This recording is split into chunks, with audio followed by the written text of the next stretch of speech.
Beach FM, locals talking to locals. Beach FM, wonderful to welcome the conductor of the Kapiti Community Choir, Carol Shortis. Good morning and welcome to you, Carol.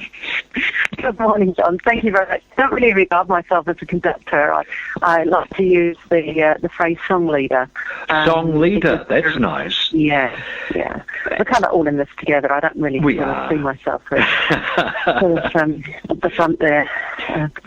It's a big sing-along. It's a big sing-along, and that's the point of the community choir, isn't it? It is. Singing is definitely a part of it, but the community is a big part too. Yes. Just getting together, and singing is our reason for coming together. So certainly no lack of excellence. I mean, we want to sound as good as we can. I'm really keen for everybody to reach their full potential when it comes to singing, but there's also no bar to entry in that anybody who wants to sing is very welcome to come along. Because I imagine people sing for different reasons. I certainly do. Certainly in the community choir, I mean, there's health benefits to singing, COVID notwithstanding. I'll come to that in a minute.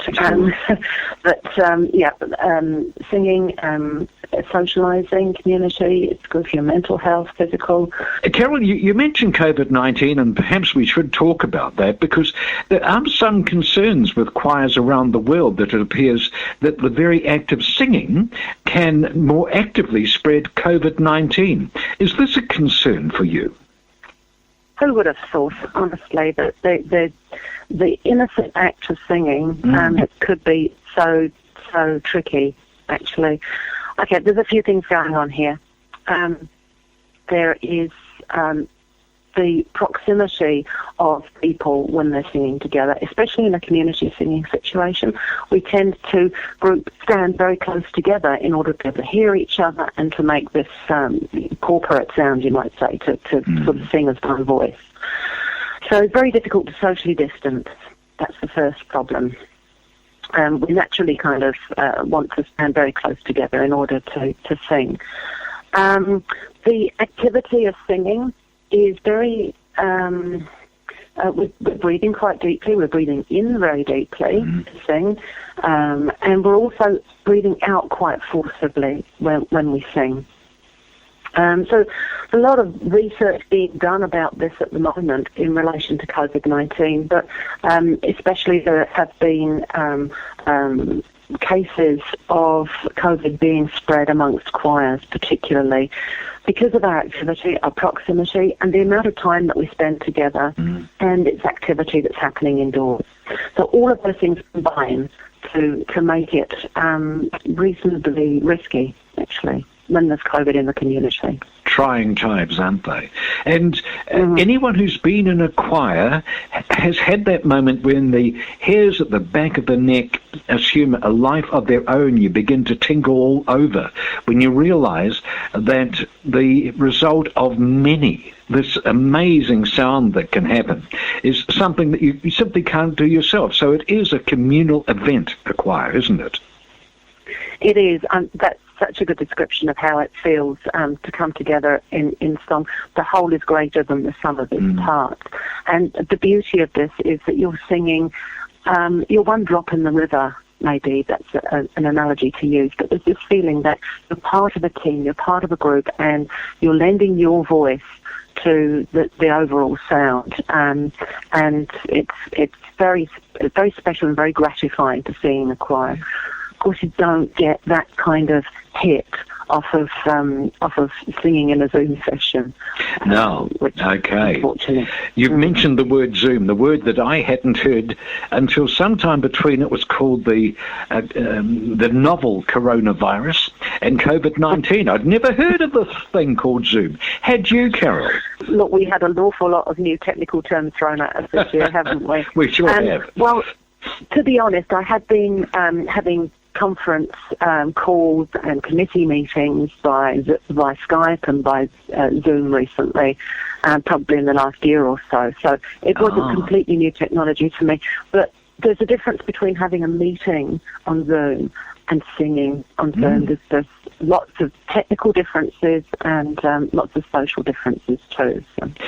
Now, the reason we're talking about Zoom is that you have been Zooming. In fact, as I understand, the Kapiti Community Choir has been Zooming. How's it been going?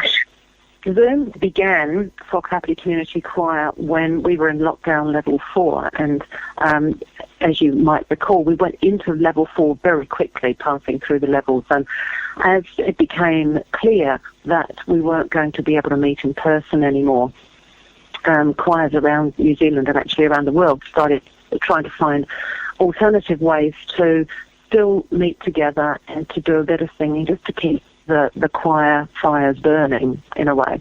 And so Kapiti Community Choir, I started using Zoom to teach Kapiti Community Choir and the other choirs that I lead as well. Yes. We got together as much for community connection and, having a chat, see how you are at level 4. And also I was able to start teaching songs to them online.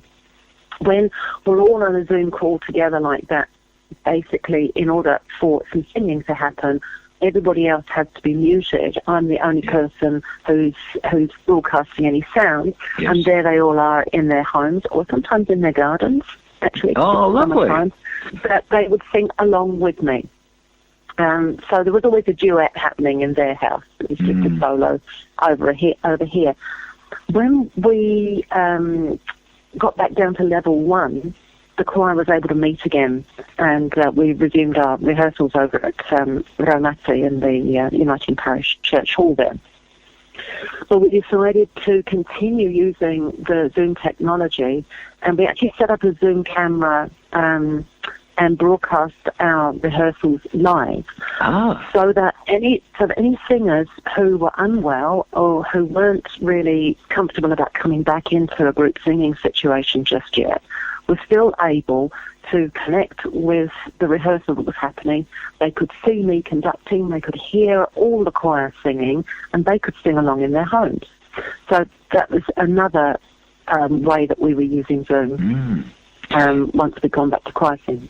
So there was never any situation where you had the whole 30 or 40 or 50 people singing at the same time? Because I imagine technically that would be extraordinarily challenging to get all of those streams just talking to each other in a manner of speaking. Yeah, you can certainly have a good conversation and a chat like that, but it doesn't work for singing or making music. We have to remember that Zoom wasn't a platform that was designed for music. It was designed for meetings. Yes. Yes, indeed. And so there are a lot of settings on Zoom that are designed to maximize the clarity of conversation. And so, for instance, background noise is cancelled out in a very similar way to the way that your noise-cancelling headphones might work. What that means is that any music that's playing in the background, or if I sing a long note, the end of the note gets cancelled. Gosh. Because Zoom thinks that it's background noise. Yes. However, the good thing is that there are certain settings that we can play around with in the back end of Zoom, which makes that kind of turns those features off. The other issue that we have with Zoom, as with all video conferencing software, is that there is something called lag or latency. Yes. And that means that it takes a bit of time for the signal to go from my house to your house and from your house to my house. So we're not really actually singing at exactly precisely the same moment. There might be half a second's difference. Yes. And that would cause problems. If everybody's microphones were open, then we wouldn't be in time with each other. And for singers, that's really disconcerting. Right. So we have learnt an enormous amount in the year 2020. It's a year we will never forget.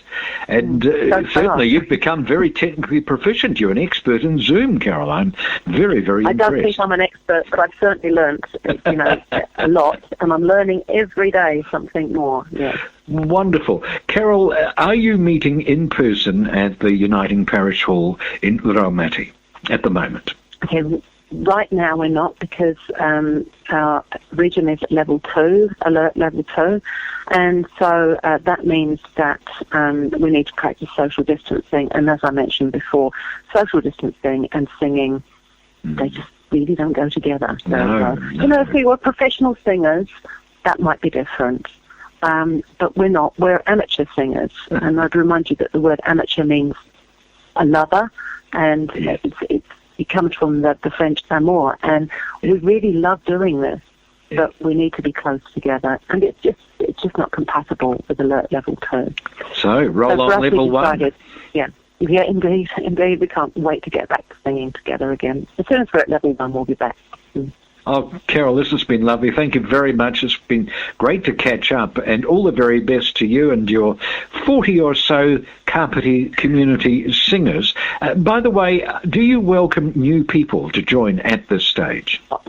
Of course we do. In fact, people can join us and taste the Zoom singing session if they would like. And they can also just come along to our choir practices when we're back at level 1. So it's completely free choice. Right. You can contact us on Facebook. You'll find us on Facebook. Or you can look up my website, carolshortis.com, and there's a page on there about our choir too. So thanks. Excellent. And through that, people would get a link as an email, as I understand. You click on that and you're Zooming. In a Zoom session. Otherwise, if we're at practice, I send out newsletters fairly frequently. We just get people on the newsletter list, and then they'll know when things are happening. We meet at 7 o'clock on a Tuesday evening over in Romasi when we're back at level 1 again. Can't wait. Carol, this has been a delight. Thank you so much for joining us this morning. All the very best to you and the team and to Zoom. We certainly hope it treats you well. Thank you so much, John. I'd love to talk to you, and do come over for a choir practice anytime you'd like. Come and have a sing with us. You'd be very well. You have no idea the consequences of that request. Lovely to talk to you, Carol. Thank you so much for joining us. Thank you. Thanks, John. 106.3 Beach FM.